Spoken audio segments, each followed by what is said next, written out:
Hi hello வணக்கம். எல்லோரும் எப்படி இருக்கிறீங்க? வாங்க இன்றைக்கி சமையலை சூப்பராக ஆரம்பிச்சுக்கலாம். அதுக்கு முன்னாடி நம்ம ஃபஸ்ட்டு டீ வச்சுக்கலாங்க. பாருங்கள், நான் ஒரு 2 டம்ளர் தண்ணி வச்சு கொதிக்க வச்சுருக்கிறேன். இப்போ வந்து நம்ம இஞ்சி மல்லி ஏலக்காய் மிளகு டீ தான் வைக்க போகிறோம். அதுக்கு நம்ம ரெடி பண்ணிக்கலாம். பாருங்கள், 3 ஏலக்காய், ஒரு 1/4 ஸ்பூனு மிளகு, 1 ஸ்பூனு மல்லி சேர்த்துருக்குறேன். நம்ம சுக்கே போட்டாலும் இஞ்சி போடும் போது ஒரு டிஃப்ரெண்ட் டேஸ்ட் இருக்கும். இது ரொம்ப நல்லாயிருக்கும். இந்த டீ நம்ம இஞ்சி சேர்த்து, சுக்கை விட இஞ்சி சேர்த்து அரைக்கும் போது பாருங்கள், இது நம்ம மிக்சியில் ஒரு சுற்றி எடுத்துக்கலாம். இல்லாட்டி நம்ம இடித்து கூட சேர்த்துக்கலாம். பாருங்கள், ரொம்ப அரைக்க வேண்டாம், சும்மா ஒன்றும் பாதியமாக ஒரு 2 சுற்றி எடுத்துக்கலாம். இப்போ நம்ம இதை சேர்த்துக்கலாம். இது காலையில் குடிக்கிறது ரொம்ப நல்லது. நைட்டு சாப்பிட்டு முடிச்சுட்டு இல்லை மதியம் கூட நம்ம சாப்பிட்டு ஹெவியாக இருக்கிற மாதிரி நம்ம ஃபீல் பண்ணோன்னா இந்த டீயை குடிச்சிங்கன்னா உடனே ஏப்பம் வந்துடும். ரொம்ப நல்லாயிருக்கும் இந்த டீ. நீங்கள் பால் சேர்த்து சாப்பிட்டுக்கலாம், பால் இல்லாமல் குடிச்சிக்கிறதும் ரொம்ப நல்லது தாங்க. அது கூட நம்ம தேவையான அளவுக்கு வெல்லம் சேர்த்துக்கலாம். நீங்கள் கருப்பட்டி கூட சேர்த்துக்கலாம். பாருங்கள், இது ஆப்ஷனல் தான். அந்த பாருங்க, ரொம்ப 1/4 ஸ்பூனை விட கம்மியாக நான் கொஞ்சம் டீ தூள் சேர்த்துக்கிறேன். இது வேணும்னா சேர்த்துக்கலாம், வேணாட்டி விட்டுடலாம். அந்த டீ குடிச்சு அந்த டீ ஃப்ளேவர் வேணும் அப்படின்னு நினைக்கிறவங்க இந்த டீ தூள் சேர்த்துக்கலாம். டீ கொதிக்கட்டும். அடுத்து நம்ம சமையலுக்கு வந்து இங்கே முட்டையை வேக வச்சுக்கலாம். முட்டையை கழுவிட்டு நம்ம சேர்த்துக்கலாங்க.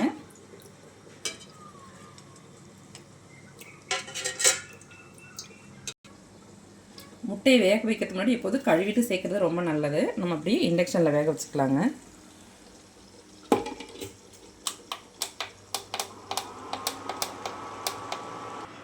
இப்போ காலையிலேக்கு நம்ம கொத்து சப்பாத்தி தாங்க செய்ய போகிறோம். நம்ம நல்லா மாவு பிசைஞ்சாச்சு, மாவு ஊறிட்டு இருக்கட்டும். அப்படியே டீயை குடிச்சிட்டு நம்ம வெஜிடபிள் பிரியாணி, முட்டை மசாலா எல்லாம் செஞ்சுக்கலாங்க. பாருங்கள், நம்ம காயும் கட் பண்ணி முடிச்சாச்சு. அப்படியே டீ நல்லா கொதித்து சுண்டி வந்துருச்சு. மற்ற டீ மாதிரி நம்ம உடனே இறக்கிடக்கூடாது. இது நல்லா கொதித்து சுண்டி அந்த கஷாயமெல்லாம் அதில் உள்ள எசன்ஸ் எல்லாம் நல்லா இறங்கணும். பாருங்கள், இப்போ ரெடியாச்சு. நம்ம இப்போ அடுப்பு ஆஃப் பண்ணிக்கலாம். பாருங்கள், கம்மன்னு வீடே மணக்கும். அப்படி ஒரு டீயாக இருக்கும். இது ரொம்ப ரொம்ப நல்லாயிருக்கும். இந்த சளி, காய்ச்சல், இருமல் எல்லாத்துக்கும் இந்த டீ குடித்தா ரொம்ப நல்லாயிருக்கும்னு வச்சுக்கோங்களேன். கொஞ்சம் உப்பு சேர்த்துருக்கிற கல் உப்பு. இப்போ சீக்கிரம் நல்லா வெந்துடும், முட்டை உடையாமல் இருக்கும். பாருங்கள், நல்ல முட்டையும் ரெடி ஆயிடுச்சு. அப்படியே நம்ம அடுப்பு ஆஃப் பண்ணிடலாம். வாங்க, டீ எல்லாம் குடிச்சு முடிச்சாச்சு. இப்போ எல்லாம் ரெடி ஆச்சுங்க. நம்ம பிரியாணி தாளிச்சிக்கலாம். பாருங்கள், அப்படியே சைடில் வந்து நம்ம குருமாவும் சிம்பிளாக வச்சாச்சு. வெஜிடபிள் குருமா வச்சாச்சுங்க, கொஞ்சமாக சப்பாத்திக்கு. பாருங்கள், இப்போ ரெடி ஆகிட்டு நம்ம அடுப்பு ஆஃப் பண்ணிக்கலாம். இப்போ வந்து நான் 1/4 கிலோ சீரக சம்பா, கிட்டத்தட்ட இது 1/4 கிலோ இருக்கும் சீரக சம்பா ரைஸ் எடுத்திருக்கேன். இன்னும் ஊற வைக்கல. நம்ம தாளிக்க ஆரம்பிக்கும் போது ஊற வச்சோம்னா கரெக்டாக இருக்கும். வாங்க பிரியாணி தாளித்து விட்டுக்கலாம். கொஞ்சம் பெரிய அகலமான பாத்திரமாக எடுத்துக்கிட்டு நம்ம இப்போ எண்ணெய் சேர்த்துக்கலாம். அது கூடவே கொஞ்சமாக நெய் சேர்த்துக்கலாம். நம்ம கரம் மசாலாலாம் அரைக்க போகிறோம். அதனால் நம்ம இலை மட்டும், பிரியாணி இலை மட்டும் போட்டு தாளிச்சிக்கலாம். நல்லா எண்ணெய் சூடாகட்டும். நம்ம இப்போ அரைக்கிறத பார்த்துக்கலாம். பாருங்கள், நான் பிரியாணிக்கு வந்து நல்ல ஒரு 1/2 ஸ்பூனு சோம்பு சேர்த்துருக்குறேன். எப்போதுமே சோம்பு சேர்த்து அரைக்கிறது ரொம்ப நல்லது, டைஜஷனுக்கு ரொம்ப நல்லாயிருக்கும். அது கூட கல்பாசி, ஒரு 7-8 ஏலக்காய், ஒரு 10 கிராம்பு. இதை பாருங்கள், நான் சுருள் பட்டை சேர்த்துருக்கிறேன். ஸ்டார் அனீஸ் வந்து 2 பீஸு. பாருங்கள், மீடியெல்லாம் சுருள் பட்டை சேர்த்துருக்கேன். எல்லாம் சேர்த்து நம்ம அரைச்சிக்கலாம். நான் இப்போ தான் அரைச்சி தான் பிரியாணிக்கு சேர்ப்பேன், மசாலாவாக எதுவும் சேர்க்குறதில்ல. இதை நம்ம அரைச்சிட்டு வந்துடலாம். பாருங்கள், நல்லா அரைச்சிட்டு வந்தாச்சு. இன்னுமே கொஞ்சம் நைஸ் அரையிறதுக்கு அது கூட இஞ்சியும் பூண்டும் சேர்த்து அரைச்சிக்கலாம். பாருங்கள், நான் ஒரு 1 கிலோ 1/4 கிலோ இருக்க ரைஸு, அதனால் நான் கூடுதலாகவே இஞ்சி சேர்த்துக்கிறேன். பாருங்கள், பெரிய துண்டை ஒரு 3 துண்டு. அப்புறம் பூண்டு வந்து கொஞ்சம் கூடுதலாகவே சேர்த்துக்கலாம். 2 ஈக்குவல் அளவு கூட சேர்த்துக்கலாம், இல்லாட்டி பூண்டு கொஞ்சம் கூடுதலாக சேர்த்துக்கலாம். எண்ணெய் காஞ்சிருச்சு. நான் ஒரு 6 பெரிய வெங்காயங்கள் நீல வாக்கில் கட் பண்ணி வச்சுருக்கேன். நம்ம அதை சேர்த்துக்கலாம். அது கூடவே ஒரு 5-6 பச்சை மிளகாய் வந்து கீரி சேர்த்துக்கலாம். முழுசாக போட்டிங்கன்னா, எண்ணெயில் போட்டிங்கன்னா வெடிக்கும். கீரி சேர்த்துக்கலாம். இது வந்து கொஞ்சம் காரம் கம்மியாக தான் இருக்கும். காரம் அதிகமாக இருந்ததுன்னா ஒரு 4 மிளகாய் சேர்த்திங்கன்னா கரெக்டாக இருக்கும். இப்போ நல்ல வெங்காயம் வதங்கட்டும், நம்ம அரைச்சிக்கலாம். பாருங்கள், இஞ்சி பூண்டு பட்டை கிராம்பு எல்லாம் சேர்த்து நல்ல பேஸ்ட்டு அரைச்சாச்சு. இது இல்லாமல் நம்ம வேறு எந்த மசாலும் சேர்க்க போகிறதில்ல, தனி மிளகாத்தூள் மட்டும் தான் சேர்க்க போகிறோம். இது இருக்கட்டும். பாருங்கள், வெங்காயம் நல்லா வதங்கிட்டு இருக்கு. நல்லா கூட பொன்னிறமாக வதங்கட்டும். பாருங்கள், நான் அரிசி ஊற வச்சுட்டு தாளிக்க ஆரம்பிக்குமே நம்ம அரிசி ஊற வச்சுக்கலாம். நல்லா 2 டைம் கழுவிட்டு அப்புறமா தண்ணியை ஊற்றி ஊற வச்சிங்கன்னா இந்த தண்ணியே நம்ம பிரியாணிக்கு யூஸ் பண்ணிக்கலாம். அளவாக ஊற்றுங்க. அது இல்லாமல் நம்ம 2 டைம் நல்லா கழுவிட்டோம்னா கஞ்சி கொத்து இருக்காது, சாதம் நல்லா உதிரியாக இருக்கும். இது அப்படியே ஊறிட்டு இருக்கட்டும். பாருங்கள், நல்லா வதங்கிட்டு இருக்கு. இன்னும் கூட கொஞ்சம் ப்ரௌனாக வதங்கி வரட்டும். இன்னும் கொஞ்சம் நல்லா வதங்கட்டும். நம்ம அப்படியே சைடில் முட்டை மசாலா செஞ்சுக்கலாம். அதனால் இப்போ கடாயை வச்சு எண்ணெய் ஊற்றிருக்க 2 ஸ்பூனு எண்ணெய் நல்லா காயட்டும். அதனால் 2 பெரிய வெங்காயம் பொடியாக நறுக்கி சேர்த்துக்கலாம்.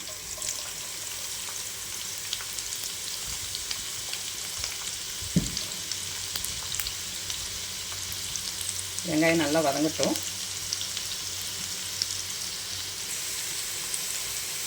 அது கூடவே நம்ம ஒரு தக்காளி சேர்த்துக்கலாம். ஒரு தக்காளி போதும். இது நல்லா வதங்கட்டும். நம்ம வதங்குறதுக்கு கொஞ்சமாக உப்பு சேர்த்துக்கலாம். ரொம்ப கொஞ்சமாக உப்பு சேர்த்துக்கலாம். இல்லை, வெங்காயம் நல்லா வதங்கிருச்சு. நம்ம கொஞ்சமாக புதினா மல்லித்தழையிலே எண்ணெயிலே சேர்த்துக்கலாம். எனக்கு புதினா கம்மியாக தான் இருக்குது, இன்னும் கடை திறக்கலை. அது கூடவே நம்ம தக்காளியும் சேர்த்துக்கலாம். நான் 5 பெரிய தக்காளி சேர்த்துருக்குறேன்.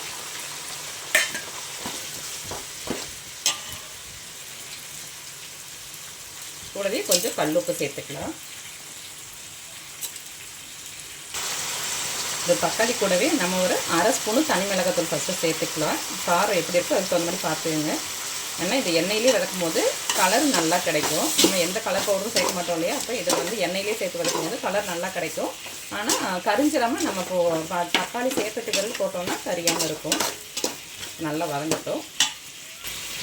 அது கூடவே நம்ம அரைச்சி வச்சோம் இல்லையா இஞ்சி பூண்டு பேஸ்ட்டு, அது பட்டை கிராம்பு எல்லாம் சேர்த்து அரைச்சோம் இல்லையா, அதை சேர்த்துக்கலாம்.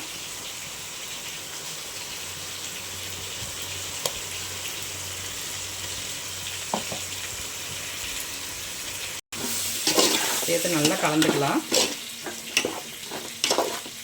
அடுப்பு வந்து மீடியமாக வச்சுக்கோங்க, ஃபுல் ஃப்ளேமில் வைக்க வேண்டாம், மசாலாலாம் அடி பிடிக்கும். பாருங்கள், தக்காளி வெங்காயம்லாம் நல்லா வதங்கிடுச்சு. இப்போ நம்ம மசாலா சேர்த்துக்கலாம். அடுத்த சிம்மில் வச்சுட்டு ஒரு 1/4 ஸ்பூனு மஞ்சள்தூள், 1/2 ஸ்பூனு கரம் மசாலா தூள், ஒரு 1/4 ஸ்பூனு தனி மிளகாத்தூள் சேர்த்துக்கலாம். அடுத்த சிம்மில் வச்சுக்கோங்க, வதக்கிக்கலாம். வந்து முட்டை வந்து நம்ம 2 கட் பண்ணி சேர்த்துக்கலாம் மசாலாவில். இது மாதிரி 2 கட் பண்ணி எல்லா முட்டையும் நம்ம சேர்த்துக்கலாம். உப்பு பார்த்துட்டு உப்பு சேர்த்துங்க. மசாலாவை நல்லா ஸ்ப்ரெட் பண்ணி விட்டு முட்டை வந்து இது மாதிரி கவுத்து வச்சுக்கலாம். அடுத்த சிம்மில் வச்சுருங்க. பாருங்கள், எல்லா முட்டையும் கட் பண்ணி இது மாதிரி அப்படியே குப்பரை வச்சிட வேணும். இது கொஞ்சம் வேகட்டும். பாருங்கள், ஓரளவுக்கு மசாலாலாம் வெந்து வந்துருச்சு. இப்போ வந்து நம்ம வெஜிடபிள்ஸும் சேர்த்துக்கலாம்.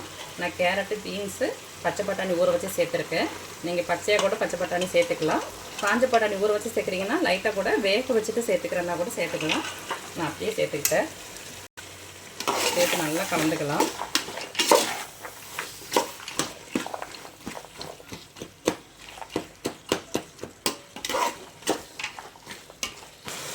அது கூடவே தயிர் ஒரு 1/4 கப்பு சேர்த்துக்கலாம்.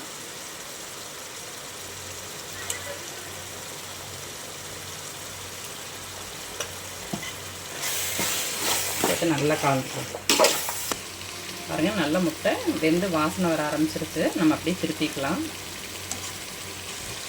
பாருங்கள், நல்லா ஒரு பக்கம் ரோஸ்ட் ஆகி வந்துருச்சு. அடுத்த பக்கமும் கொஞ்சம் வேகட்டும். பாருங்கள், காய்கறியோட மசாலாலாம் நல்லா சேர்ந்து வந்துருச்சு. இப்போது இன்னும் கொஞ்சம் புதினா மல்லித்தழை சேர்த்துக்கலாம்.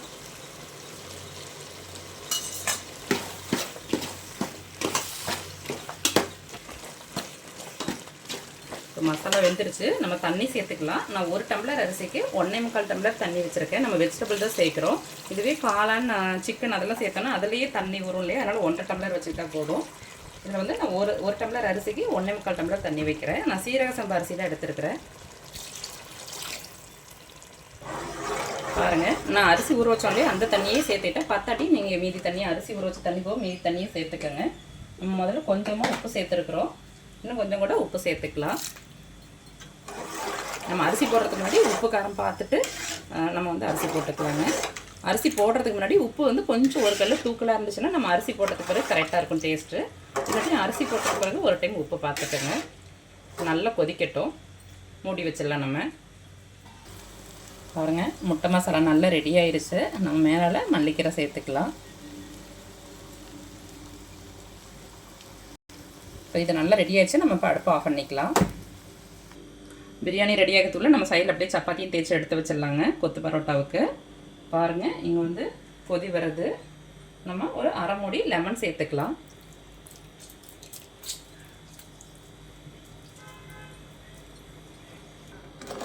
பாருங்கள், நல்லா கொதிக்க ஆரம்பிச்சிருச்சு. இப்போ வந்து நம்ம அரிசியை சேர்த்துக்கலாம்.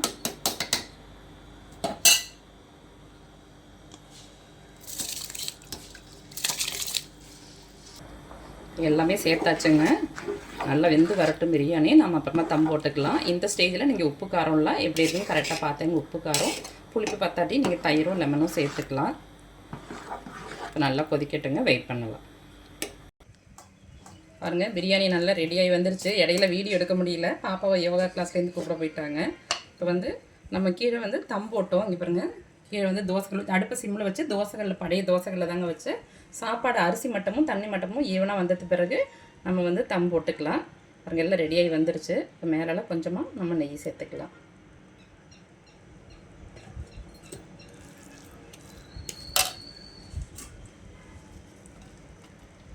கொஞ்சமாக புதினா மல்லித்தழை சேர்த்துக்கலாம். சேர்த்து கலந்து விட்டுக்கலாங்க.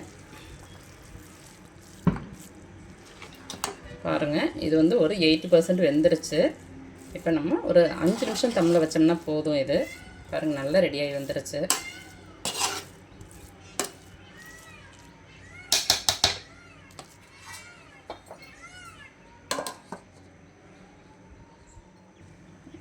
இடிக்கிற கல்லை வச்சு நம்ம வந்து வெயிட் போட்டாச்சு. அப்படியே ஒரு 5 நிமிஷம் தம்மிலே இருக்கட்டுங்க. அப்படியே சைடில் நம்ம அப்படியே சப்பாத்தியும் தேய்ச்சி வச்சாச்சுங்க. இப்போ நம்ம சப்பாத்தி போட்டு எடுத்துக்கலாம்.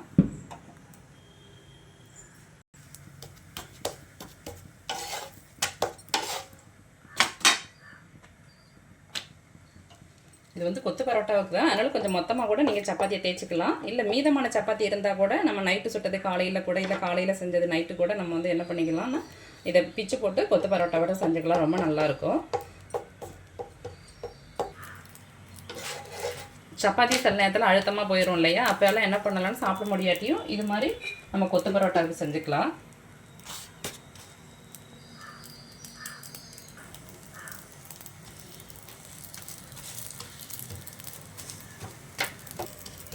சப்பாத்தி ஒரு 70% வெந்தால் கூட போதும். நம்ம திரும்ப வேக வைக்க போகிறோம். பாருங்கள், ரெடியாச்சு, எடுத்துக்கலாம். இது மாதிரி ஒவ்வொன்றும் நம்ம சுட்டு எடுத்துக்கலாங்க. பாருங்கள், ஒரு வழி சப்பாத்தி போட்டு முடிச்சாச்சுங்க. நம்ம அப்படியே கொத்து பரோட்டா செஞ்சுக்கலாம். நம்ம இப்படியே நேராக குருமாவும் சப்பாத்தி போட்டு சாப்பிட்றதுலே ரொம்ப நல்லா தான் இருக்கும். ஆனால் அப்படி யாருங்க சாப்பிட்ற? கலர்ஃபுல்லாகவும் ப்ரெசன்டேஷன் நல்லா இருந்தால் தான் பசங்க சாப்பிடுது. அதனால் இந்த காய்கறி எல்லாம் தயிர் கூடவே சாப்பிட்டாராங்க சப்பாத்தி செஞ்சால். இப்படி குருமா வச்சு கொடுக்கும்போது குருமா இந்த காய்கறி முட்டை எல்லாம் சேரும்போது ரொம்ப ஹெல்த்தியாகவும் இருக்கும். காலையில் பிரேக்ஃபாஸ்ட்டுக்கு வந்து ரொம்ப ஆரோக்கியமானதாக இருக்குது. பாருங்க, பிரியாணி ரெடியாச்சு. இப்போ நம்ம அடுப்பு ஆஃப் பண்ணிடலாம். ஒரு 2 நிமிஷம் இருக்கட்டும், அப்புறமா திறந்து பார்த்து. கொத்து பரோட்டா செய்கிறதுக்கு எண்ணெய் சட்டி வச்சு 2 ஸ்பூனு எண்ணெய் சேர்த்துக்கலாம். இதுக்கு வந்து ஆயில் தான் நல்லாயிருக்கும். கோல்டு வினர், சன்ஃப்ளவர் ஆயில், அது மாதிரி ஏதோ ஒரு ஆயில் சேர்த்துக்கங்க. கடலெண்ணெய் நல்லெண்ணெய் அதெல்லாம் அவ்வளோ நல்லா இருக்காது. எண்ணெய் காஞ்சிருச்சு. அடுப்பை சிம்மில் வச்சுக்கோங்க. நான் கொஞ்சமாக கேரட்டு, முட்டைக்கோசு, அப்புறம் வெங்காயம் கட் பண்ணி வச்சுருக்கிறேன், அதை சேர்த்துக்கிறேன். பெரிய வெங்காயம் 2 பெரிய வெங்காயம் சேர்த்துருக்குறேன். இன்னும் சேர்த்து வதக்கிக்கலாம். இன்னும் வேறு எதுவும் காய் வேணாலும் சேர்த்துக்கலாம், ஆனால் கொஞ்சமாக சேர்க்கணும். கேப்சிகம் இருந்து சேர்த்திங்கன்னா ரொம்ப நல்லாயிருக்கும். லேசாக வதங்கட்டும். பாருங்கள், சப்பாத்தி போட்டு வச்சாச்சு. நல்லா சாஃப்டாக தான் இருக்குது. இருந்தாலும் நம்ம இதை வந்து சின்ன சின்னதாக அப்படி கிழிச்சிக்கலாம். எல்லா சப்பாத்தியும் இது மாதிரி பிச்சு எடுத்துக்கலாங்க. பாருங்கள், நான் ஒரு 5 சப்பாத்தி எடுத்துருக்கிறேன், மீதியை வச்சுட்டேன். இது மாதிரி பிச்சு எடுத்துக்கலாம். நல்லா சின்ன சின்னதாகவே நீங்கள் பிச்சு எடுத்துக்கலாம். இது ரொம்ப வேகணுங்கிறது இல்லை, அரை வேக்காடு வெந்தால் போதும்.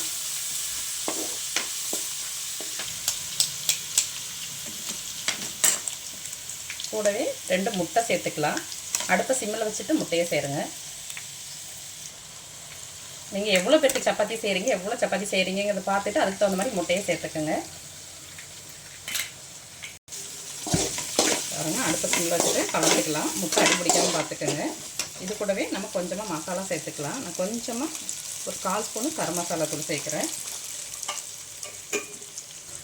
அது கூட ரொம்ப ரொம்ப கம்மியாக பாருங்கள், இவ்வளோ தான், ஒரு பிஞ்சு தனி மிளகாத்தூளை சேர்த்து கலந்துக்கலாம். இது ஒரு ஃப்ளேவருக்காக தான்.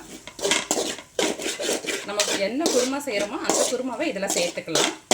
அப்போ வந்து ரொம்ப சாஃப்டாக இருக்கும் சப்பாத்தி, அந்த டேஸ்ட்டும் நல்லாயிருக்கும். இந்த குருமாலாம் ஊற்றி சாப்பிடாத பசங்களுக்கு இது மாதிரி செஞ்சு கொடுத்தீங்கன்னா நல்லா சாப்பிடுவாங்க. இப்போ வந்து நம்ம குருமாவில் கொஞ்சம் சேர்த்துக்கலாம். நம்ம செஞ்சுருக்கிற இப்போ காலையில் செஞ்ச வெஜிடபிள் குருமாலேருந்து ஒரு 2 கரண்டி நான் சேர்த்துக்கிறேன்.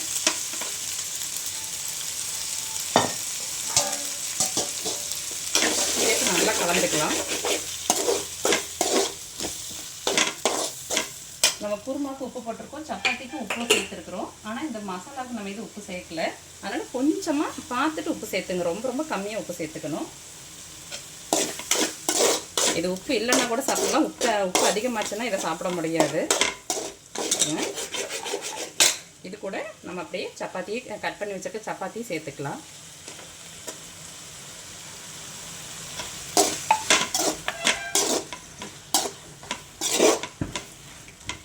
பாருங்க, எவ்வளோ சாஃப்டாக இருக்கும். சப்பாத்தியே சாஃப்டாக தான் இருக்குது. இதை வந்து மீதமான சப்பாத்தியில் இதை மேக்ஸிமம் செய்யலாம். நல்லா சேர்ந்து வரட்டும். இன்னும் கூட பொடி பொடியாக நீங்கள் கட் பண்ணிக்கலாம். நான் கொஞ்சம் எடுத்து சாப்பிட்றதுக்காக கொஞ்சம் சின்ன சின்ன பீஸாக போட்டிருக்கிறேன். கொஞ்சமாக மல்லித்தழை கட் பண்ணி போட்டுக்கலாம்.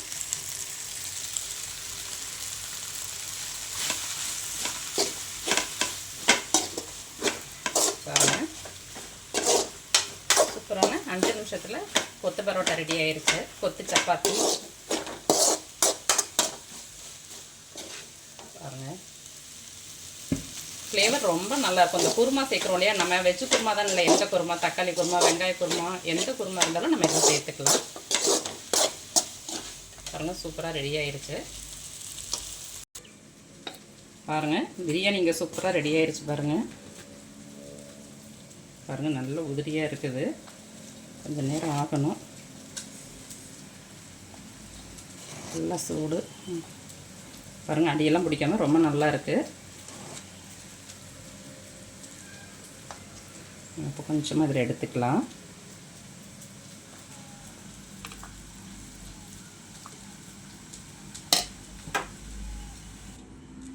அது கூடவே நம்ம செஞ்ச முட்டை மசாலா, தயிர் பச்சடி இனிமேல் தான் செய்யணும். நம்ம பிரேக்ஃபாஸ்ட்டுக்கு செஞ்ச கொத்து பரோட்டா,